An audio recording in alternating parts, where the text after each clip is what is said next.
Olá, bom dia! São 11 horas e 31 minutos e estamos ao vivo dos estúdios da B3 em São Paulo. Eu sou o Márcio Croin e este é o programa Dinheiro na Semana, o seu ponto de partida semanal na economia. O convidado do programa de hoje é o João Marques, presidente da Indoc, a consultoria especializada em mobilidade global. Vamos debater a lei de imigração, que tem até a próxima quarta-feira, 24, para ser aprovada pelo presidente Michel Temer. O assunto é de extrema relevância para o mercado de trabalho, além, é claro, da sua importância social. Por isso, não deixe de participar do nosso programa. Escreva aqui na área de comentários do Facebook sua pergunta para o João. Mas antes de tratar da lei de imigração, vamos para o nosso telão saber o que a semana nos reserva na economia, depois de uma semana muito turbulenta na política nacional. O primeiro item do nosso telão, é claro, é o índice Bovespa, que agora há pouco estava em baixa de 1%, um pouco mais de 1%, aos 61.993 pontos. Lembrando que na semana passada o índice Bovespa caiu muito fortemente, teve que ser acionado o circuit breaker. Em seguida, vamos saber o câmbio. Dólar comercial também em alta de quase 1%, 0,92%, aos R$ 3,28, quase 29 centavos. Você deve se lembrar que na semana passada, nessa mesma segunda-feira, a gente estava falando de um dólar abaixo de 3,10, por volta de 3,10. Olha como em uma semana muita coisa pode mudar na economia, ainda mais com os acontecimentos políticos. Depois dos dados econômicos, vamos saber o que a agenda da semana nos reserva. Uma agenda muito pautada pelo PIB dos países internacionais no primeiro trimestre. Lembrando que na semana passada a prévia do PIB do Brasil foi de 1,12% e o IBGE divulga no próximo dia 1º de junho o PIB oficial do Brasil. Na segunda-feira, hoje, à tarde, o México divulga o seu Produto Interno Bruto. É um país sempre muito comparado com o Brasil, por ser emergente, por estar na América Latina. E a expectativa é de uma expansão de 0,7% no primeiro trimestre. E anualizado, esse dado deve chegar a 2,4%. Na terça-feira, 23, eu chamo a atenção para o investimento estrangeiro direto no Brasil. Ele também é conhecido pela sigla IED, e ele é muito importante porque ele fala do dinheiro para o setor produtivo, um capital de longo prazo que está ligado à confiança na atividade econômica do país. Até agora, entre janeiro e março, o saldo estava em 23,9 bilhões de dólares e o dado que será divulgado na terça-feira, vai ser em torno de 5 bilhões referente a abril. Mas é importante saber quais são os impactos dessa crise política nos dados que vão ser divulgados em maio e nos meses sequentes. Temos que ficar de olho nisso. Na quarta-feira, o destaque é a ata do Comitê de Política Monetária dos Estados Unidos, que fala sobre a última decisão dos juros há 2 semanas. É sempre importante ficar de olho nesses números, principalmente pelo que virão nas próximas reuniões, quais são as indicações das próximas reuniões. Na quinta-feira, 25, 2 países europeus divulgam o PIB, a Espanha e o Reino Unido. A expectativa é que ambos apresentem números estáveis em relação ao trimestre anterior. A Espanha, 0,8% no trimestre e 3% no ano. Já o Reino Unido, 0,3% no trimestre e 2,1% no ano. Sexta-feira, mais um PIB, os Estados Unidos, o primeiro sob o comando de Donald Trump, que em 4 meses é o presidente americano mais impopular da história. O PIB, porém, deve apresentar uma alta de 0,2 ponto percentual sobre o trimestre anterior, indo para 0,9% no trimestre. Em termos anualizados, o PIB vai ficar em torno de 2,3%. E o destaque da semana é a lei de imigração. Em meio às discussões sobre a reforma da Previdência e Trabalhista no Congresso, a lei de imigração foi aprovada e está para ser sancionada pelo presidente Michel Temer, que tem até a próxima quarta-feira para fazer alguma consideração. Se ele não fizer nada até essa data, a lei de imigração está automaticamente aprovada. Este é o assunto que vamos debater com o João aqui, presidente da Indoc, consultoria especializada em imigração, ele vai falar para a gente um pouquinho o que isso significa. Enquanto o mundo fecha as portas, principalmente os europeus, para a imigração, o Brasil muda suas regras. João, seja bem-vindo. Muito bom dia. É um avanço o que a gente está vendo no Brasil agora, com essa nova lei de imigração? É um bom avanço. Na política social, é um bom avanço. Na política empresarial, eu não considero um bom avanço nos interesses do Estado. Muitas das necessidades dessa população estrangeira, indocumentada ou refugiada, o artigo 5º da Constituição foi incorporado à legislação.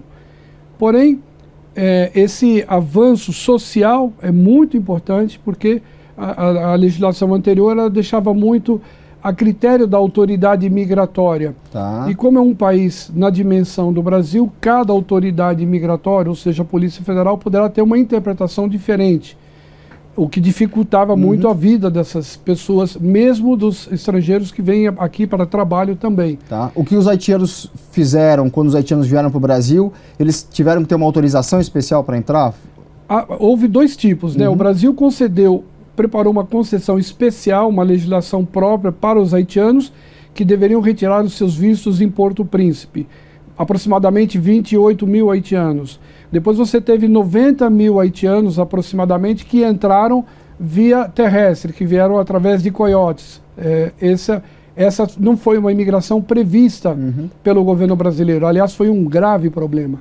Quer dizer, quando você fala em avanço social nessa nova lei de imigração, significa que o Brasil fica mais aberto justamente para países em situação de calamidade ou em situação de guerra receber esses refugiados. Exato, exato. Há dois tipos. O refugiado é uma coisa muito interessante. O Brasil ele tem os refugiados e tem aqueles que aplicam como refugiado. Então, os refugiados são reconhecidos pelo Alto Comissário das Nações Unidas, Acnur. Então, são países que estão reconhecidamente em guerra, em perseguição. E depois tem aqueles estrangeiros que vêm para o Brasil. Os sírios, por exemplo, seria um exemplo, né? Exemplo claro disso, Sírio, Congo e outros países. Agora, os haitianos não, eles não são considerados, não são reconhecidos como refugiados. É uma situação de reconhecimento humanitário. Perfeito. A legislação, ela também aborda essa possibilidade do governo, porque não havia prescrição legal. Na época, o Conselho Nacional de Imigração, através de uma resolução, conseguiu resolver e criar uma situação jurídica que pudesse abarcar essa vida desses haitianos. Porque era muito grave a situação. Né? Extremamente grave. Sem dúvida nenhuma. João, a gente viu essa situação social que é um avanço para o Brasil, você acha que é um avanço para o Brasil, você acredita que é um avanço para o Brasil, mas a situação econômica, quando você fala de mercado de trabalho, você tem um problema nessa lei de imigração. O que você enxerga de regressões nessa lei por conta desse ponto? Olha, todos os países do mundo, os países desenvolvidos, eles procuram ter na imigração uma possibilidade auspiciosa no seu desenvolvimento. Então eles têm atratividade. A atratividade são pessoas que vêm aportar conhecimento tecnológico ao desenvolvimento, tanto interno como processo produtivo, como as áreas que têm dificuldade do seu desenvolvimento tecnológico, como também na melhoria do seu produto para o mercado internacional. Os países fazem isso há muitos anos. A legislação brasileira, essa nova legislação, como ela está preparada e se for aprovada dessa maneira, ela tem um artigo que diz que todo estrangeiro tem direito a vir ao Brasil para trabalho, basta que ele tenha um trabalho. Perfeito. Porém, ela coloca uma vírgula e comenta: todo estrangeiro que tiver nível superior tem direito à residência, independente dele ter ou não trabalho.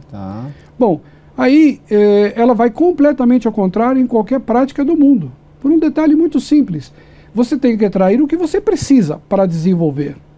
Nós somos o 60º país no mundo em educação. Se fôssemos trazer jovens recém-formados, mesmo sem experiência, das melhores universidades do mundo, seguramente eles acrescentariam bastante nas nossas melhores universidades. Mas, no momento que você abre para qualquer jovem que tenha o curso universitário, em qualquer profissão, que ela não fala de atratividade, ela fala de entrada de pessoas. Então, você tem, por exemplo, a possibilidade de um administrador, de um economista, de um advogado, de uma pessoa de relações internacionais, de um jornalista. Quer dizer, significa que não importa a faculdade que esse estrangeiro fez, ele pode ser residente no Brasil e competir no mercado de trabalho com qualquer brasileiro formado também aqui. Exatamente. Vamos pensar isso em termos de economia, em termos de país. Olha, nós temos aproximadamente 14 milhões de desempregados. Pelo menos 2 milhões e meio têm nível superior. Então, esses nacionais vão competir com outros que vão entrar no mercado. E não necessariamente é uma mão de obra mais qualificada com o que a gente tem aqui. Quando você fala de atratividade, você está dizendo qual é a regra. Pessoas qualificadas, pessoas que vêm aportar conhecimento. O fato de você ter só um diploma de nível superior não é atratividade. Você está apenas dizendo, ok, você estudou, você tem um diploma, você pode entrar e residir e competir com os nacionais. Isso não é aportar conhecimento. Conhecimento não é só o curso universitário. Aliás, quantos universitários vão se formar com os financiamentos e com incentivos do governo? Que daqui a pouco vão estar com uma conta para pagar, competindo com aquele que não tem conta para pagar. É uma situação muito complicada que mostra que não teve um planejamento para você fazer tanto a lei como o FIES para entrar no mercado de trabalho. Mas, João, a gente já volta rapidamente com esse nosso papo. E você que ainda não deixou a sua pergunta para o João, aproveite. Deixe agora aqui na área de comentários do Facebook e vamos saber o que o Luiz Arthur Nogueira preparou para a gente no quadro Descomplicando a Economia.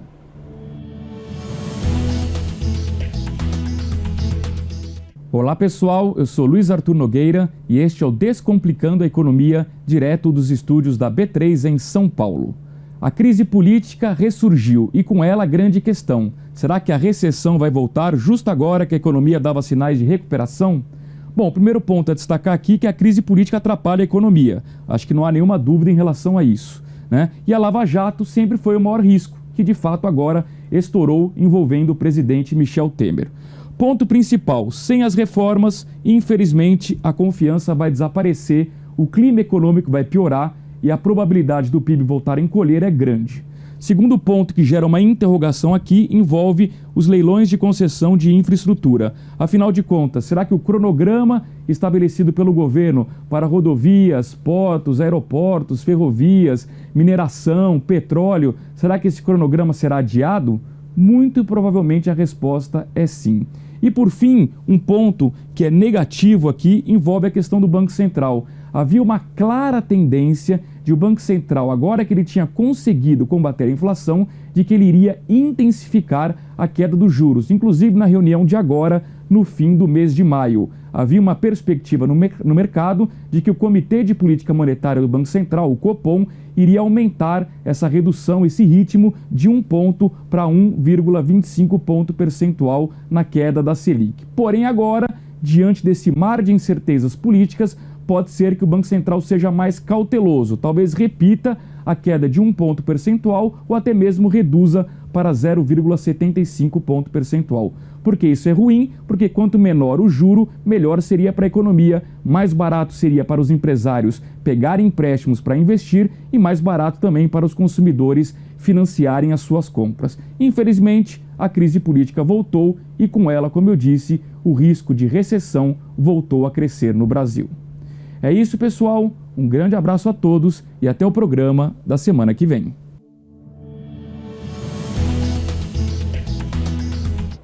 Voltamos ao vivo com o João Marques, presidente da consultoria Endoc, especializada em imigração, que é o nosso tema desta semana. João, você falou no primeiro bloco justamente sobre esse planejamento que alguns países têm para atrair a mão de obra estrangeira. Quais exemplos seriam importantes para o Brasil olhar e repetir aqui? Olha, são muitos países, mas, por exemplo, Austrália, Singapura, Canadá, Estados Unidos, México, Chile, são países que ao longo dos anos, ao longo das suas décadas, têm projetos e programas de atratividade, porque eles visam o desenvolvimento do país. Eles visam o crescimento dos seus nacionais, a transferência de conhecimento, o aporte de novas tecnologias, a mistura de cérebros. Obviamente que a legislação, ela, com esse avanço, tira o Brasil do país mais fechado do mundo, mas pode colocar ele no mais aberto do mundo. Tá. Não se tem um equilíbrio. Um equilíbrio dos dois lados, Exato. O que é preocupante também, né? Muito preocupante. Você não tem um planejamento justamente para chegar no ponto que você quer, né? Aliás, o Brasil está entre as 10 maiores economias do mundo. Com essa lei de imigração, a gente tem chance de melhorar essa posição ou regredir? Eu penso que ela vai nos levar à posição um pouco pior. Porque vamos analisar friamente qual é o grande capital de um país. A sua produção, a sua qualidade de produção, sua gestão de produção, sua melhoria no processo produtivo, sua relação internacional com outros mercados. Cérebros podem trazer isso. Agora, se juntar a baixa qualificação ou a formação não da melhor qualidade com os nacionais, será nivelado para baixo. Então, fala-se muito de educação, mas quando você tem uma legislação que ela pode atrair pessoas com nível de educação mais elevado do ponto de vista científico, e quando você permite que outros que venham numa situação bem inferior, quer dizer, que tecnologia ele vai aportar aos nacionais? Qual é o conhecimento que um nacional vai ter? Basta olhar a quantidade de obras públicas que nós tivemos e a quantidade de acidentes com morte. Falha técnica.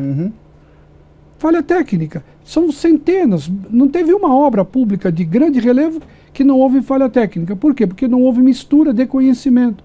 Não se pesquisou as melhores práticas. Não se trouxe pessoas de alta qualificação para juntar-se aos nacionais e desenvolver projetos onde tem melhor processo produtivo, melhor aproveitamento da mão de obra existente e qualificação. A legislação anterior ela tinha um artigo muito interessante. Ela falava, artigo 2º, a legislação visa a proteção da mão de obra nacional. Muito bom. Ótimo. Mas para que você vai proteger se você não capacita? Claro. A boa mão de obra capacitada brasileira ela acaba indo embora.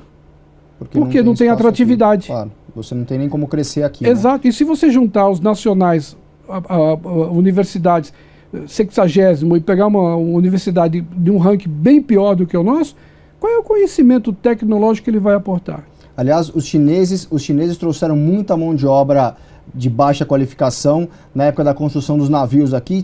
Teve vários problemas até com a chegada deles ou com a estadia deles no Brasil. Muda alguma coisa com essa nova lei? Muda, porque basta ter o diploma de nível superior. Tá. Aliás, você falando da China, é uma coisa interessante. Há um estudo do professor Ricardo Paes de Barros, do PB, eu tive a oportunidade de colaborar com ele nesse estudo. A China, há 30 anos atrás, precisava 30 operários chineses para fazer o trabalho de um operário brasileiro. Hoje é 1 por 1. Houve uma evolução educacional, uma atratividade. A China importa muitos cérebros, enormes, quantidades enormes de estrangeiros que vão trabalhar e transferir conhecimento. Então, esse é o Brasil. Aliás, a China é um bom exemplo para o Brasil do que você pode trazer e o que você não pode trazer. Porque há um envolvimento, desenvolvimento. A China mandava muito a pessoas de baixa qualificação. Hoje, altíssima qualificação. Basta olhar o nível de desenvolvimento dos últimos 5 anos. Não vou falar nem 50, mas 5 anos na China. Eu tenho 2 livros publicados em mandarim, então eu vou muito na China e cada ano que eu vou, eu vejo uma evolução enorme do ponto de vista tecnológico. João, para não ficar uma dúvida sobre a importância desse avanço social com a economia, eu queria que você comentasse do seu projeto social que junta muito esses dois lados e a importância de você trabalhar concomitantemente entre economia e sociedade. Eu, como empresário, sou proprietário e fundador da Indoc. É uma empresa especializada em mobilidade global. Temos operação em 26 países, cuidamos de estrangeiros intercompany. Agora, paralelamente, eu fui assistir a uma oficina de refugiados há 7 anos atrás e vi que discutia-se muito a vida dos refugiados, mas não havia uma leitura empresarial. Apresentei um projeto no Alto Comissariado das Nações Unidas e hoje a Indoc é a única empresa que banca 100% um projeto de inclusão social no mercado de trabalho de refugiados. Por que eu faço isso? E eu mostro para os empresários que a contratação de refugiado é um bom negócio, é mão de obra qualificada, mais de 75% são qualificados. Aliás, só é refugiado quem se insurge contra os regimes. São pessoas inteligentes, esclarecidas. Né? Basta olhar quem foi que saiu do país na Revolução. Fernando Henrique, Mário Covas, vários, pessoas inteligentes, pessoas cultas, pessoas sábias. O Brasil recebe refugiados altamente qualificados. O projeto social nosso é isso, é mostrar para o empresário que ele não está fazendo nenhum assistencialismo. Aliás, assistencialismo é uma palavra que me choca muito. Eu prefiro que seja um bom negócio para o empresário e um bom negócio para o refugiado. Ele tem conhecimento, então ele tem que aportar conhecimento para o empresário, fazer ganho e justificar o seu ganho. Já tem um resultado desse projeto? Você consegue já Em 7 anos, nós temos aproximadamente 12%, quase 13% dos refugiados no nosso site. Aproximadamente quase 3,5% dos refugiados estão empregados. Aliás, eu queria dizer que não é só arrumar um emprego, é prepará-los.